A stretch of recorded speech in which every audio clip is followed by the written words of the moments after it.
اس video میں ہم thermo dynamics کے پہلے قانون یا انگریزی میں جسے ہم کہیں گے first law of thermo dynamics کے بارے میں بات کریں گے۔ قانون یہ کہتا ہے کہ توانائی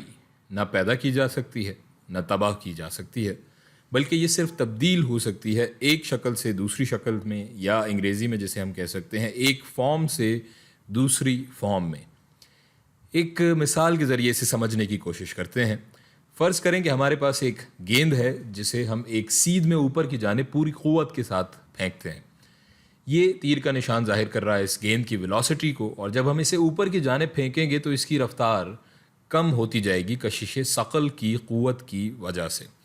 اور ایک جگہ پر آ کر اس گیند کی کوئی ویلوسٹی نہیں ہوگی، اور پھر اس مقام سے یہ گیند پھر واپس نیچے کی طرف آنے لگے گی ایک ایکسیلریشن کے ساتھ، کچھ اس طرح سے۔ اور اگر ہم ایئر فرکشن یا ہوا کی مزاحمت کو تھوڑی دیر کے لیے نظر انداز کرتے ہیں تو اس کی ویلوسٹی کا میگنیٹیوڈ اتنا ہی ہوگا جتنا اوپر جاتے ہوئے تھا، پر اس بار اس کی سمت نیچے کی جانب ہوگی۔ تو یہاں گیند کو اوپر پھینکنے سے پہلے ہمارے پاس حرکی توانائی یا انگریزی میں کائنیٹک انرجی موجود تھی، اسے ہم یہاں لکھ لیتے ہیں۔ پر یہ گیند جیسے ہی اوپر گئی تو یہاں کوئی حرکی توانائی موجود نہیں ہے۔ تو سوال یہ ہے کہ توانائی گئی کہاں؟ جیسا کہ تھرمو ڈائنامکس کا پہلا قانون کہتا ہے کہ توانائی تبدیل ہو جاتی ہے ایک شکل سے دوسری شکل میں، تو یہاں ہماری حرکی توانائی یعنی کائنیٹک انرجی پوٹینشیل انرجی میں تبدیل ہو گئی۔ اب اگر مزید تفصیل میں اس مثال کو دیکھیں اور ہم یہ فرض کر لیتے ہیں کہ جب گیند نیچے آئے گی تو ہوا کی مزاحمت بھی ہوگی، تو اس سے یہ ہوگا کہ جب گیند نیچے آ رہی ہوگی تو اس کی ویلوسٹی کم ہوگی اس ویلوسٹی سے جس سے ہم نے اسے اوپر پھینکا تھا، اور چونکہ اس کی ویلوسٹی کم ہوگی تو اس کا مطلب ہے کہ اس کی حرکی توانائی بھی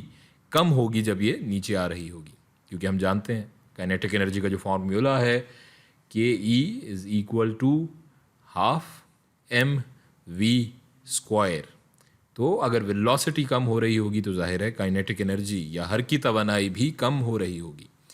لیکن اب دوسرا سوال یہ ہے کہ ابتدائی حرکی توانائی سے گیند کے زمین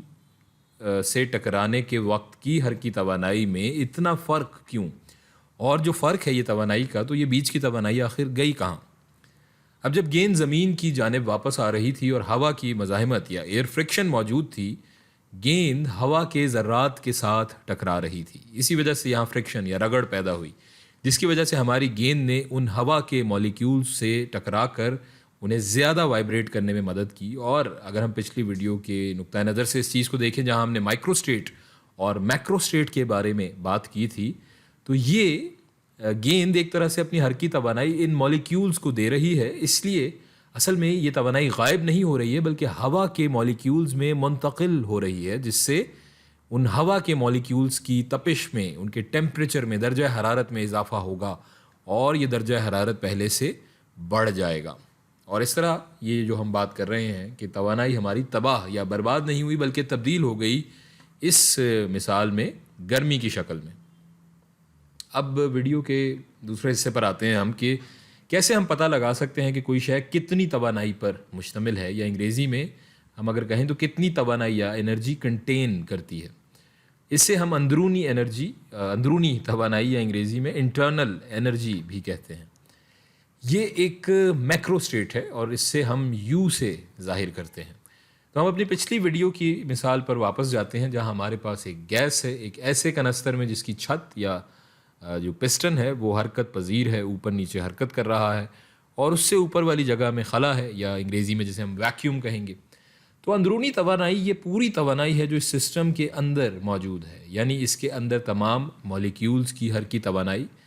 دوسری توانائی جو اس کے اندر موجود ہیں جیسے کہ مثلا گردشی توانائی یا روٹیشنل انرجی جو کہ مالیکیولز کے گردش کرنے کی وجہ سے موجود ہوگی۔